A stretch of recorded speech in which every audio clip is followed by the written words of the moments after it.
మహిమ ఘనతకు అర్హుడవు నీవే మా దైవము మహిమ ఘనతకు అర్హుడవు నీవే మా దైవము సృష్టికర్త ముక్తిదాత సృష్టికర్త ముక్తిదాత స్తుతులకు పాత్రుడా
జీవం ఉంటుంది.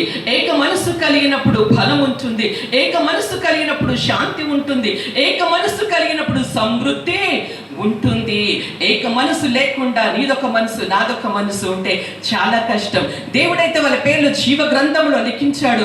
ఎందుకంటే ఆమె చేసిన ప్రార్థన, ఆమె చేసిన పరిచర్య, ఆమె చేసినటువంటి సహకారము, లేదనుకుంటే ఈమె చేసినటువంటి ఒక ప్రార్థన, ఈమె చేసినటువంటి దేవుని గురించి పనులన్నీ కూడా దేవునికి ఇంపై ఉన్నవి. ఇద్దరికి వారిద్దరిని జీవ గ్రంథములో ఉంచి ఉన్నాడు. కానీ ఒక కండిషన్ మరి ఏమని పెట్టాడంట, అయ్యా పౌలయ్యా ఈ ఇద్దరి మనసులు కలవటం లేదయ్యా, వీరు ఇక్కడ వచ్చి అక్కడ వచ్చి నన్ను ఇబ్బంది పెడతారేమో, వీళ్ళు అక్కడికి రాకముందే వీళ్ళిద్దరు మనసులు నువ్వు ఏకము చేయి, ఎందుకంటే వాళ్ళు కూడా నా బిడ్డలే కాబట్టి పరలోకానికి వచ్చి గబ్బు చేస్తారేమో వీళ్ళ మనస్తత్వాన్ని బట్టి అని ఆయన పౌలుకు అప్పగించాడు. ఆయన దృష్టిలో వీళ్ళంతా ఓకే, ఆయన చేసినటువంటి పరిచర్యను బట్టి, వారు చేసినటువంటి ఒక పరిచర్యను బట్టి దేవుడు జీవ గ్రంథంలోనే ఈరోజు మన పరిచర్య గొప్పగా ఉండవచ్చు, మన ప్రార్థనలు గొప్పగా ఉండవచ్చు, మన స్తుతి ఆరాధన గొప్పగా ఉండవచ్చు. ఎన్నో రకాలుగా దేవుని మనము ఇంపుగా మనం చేయవచ్చు. కానీ మనసులు ఏక మనసులు లేకపోతే దేవుడు బాధపడుతున్నాడండి. నిజంగా మన బిడ్డలు కూడా కొన్నిసార్లు ఒక చిన్న ఉదాహరణ చెప్పి, ఒక నా స్నేహితురాలు బాగా కోటీశ్వరాలు, ఇద్దరు పిల్లలు బాగా గొడవలు పడుతుంటారు. నన్నే పిలిచినప్పుడు వారిని సరి చేశాను. కొన్ని రోజులు నేను అడిగాను, అమ్మ బాగున్నారా అంటే, ఎక్కడ బాగున్నారా అమ్మ, రోజు ఫైటే, నీ దగ్గర రైట్ అన్నారు, తర్వాత వాళ్ళు రోజు ఫైటే. ఒకరోజు తన బర్త్డే వచ్చినప్పుడు ఒక 50 మందికి ఫుడ్ మరి అరేంజ్ చేసుకున్న తర్వాత తల్లినికి ఏం చెప్పలేదు. కొడుకు ఒక పెద్ద హోటల్ నుంచి తెప్పించాడు, కూతురు ఒక పెద్ద హోటల్ నుంచి తెప్పించింది. మరి ఇంత లోపల తల్లి చూస్తుంటే ఇటుపక్క వాళ్ళు అరేంజ్ చేస్తున్నారు, ఇటుపక్క వాళ్ళు. తల్లికి కావాల్సిన గిఫ్ట్స్ అన్ని కూడా మంచి గిఫ్ట్స్ తెచ్చారు. తల్లి కూడా సాయక మరి ఆస్తంతా కూడా సమంగా పంచింది వాళ్ళకి. తల్లి ప్రేమను చూపించారు, తల్లికి కూడా వీళ్ళు ప్రేమను చూపిస్తున్నారు.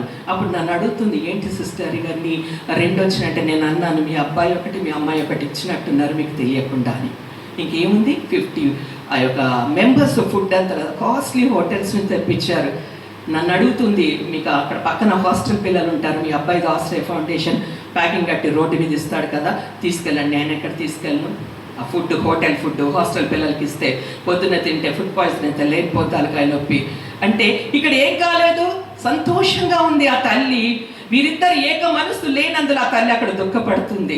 సంతోషంగా ఉంది, అప్పటి వరకు ఏడుస్తుంది. చూడండి, ఒక్క మాట నాకు చెప్పింటే ఎంత బాగుండేది. వీళ్ళు చెప్పకుండా తల్లిని ప్రేమిస్తున్నారు, తల్లి కూడా బిడ్డల్ని ప్రేమిస్తారు. అలాగే పరమ తండ్రి మనల్ని ప్రేమిస్తున్నాడు, మనం కూడా ప్రేమిస్తున్నాం. కానీ ఈ ఏక మనసు లేకుండా మన ఆయన బాధ పెడుతూ ఉన్నాం, దుఃఖ పెడుతున్నాం. కాబట్టి ఏక మనసు కలిగినప్పుడు మన జీవ గ్రంథం ఉంది, కిరీటాలు ఉన్నాయి, అన్నీ ఉన్నాయి. కానీ ఏక మనసు కలిగి ఉన్నప్పుడు మనలో ఉజ్జీవం వస్తుంది.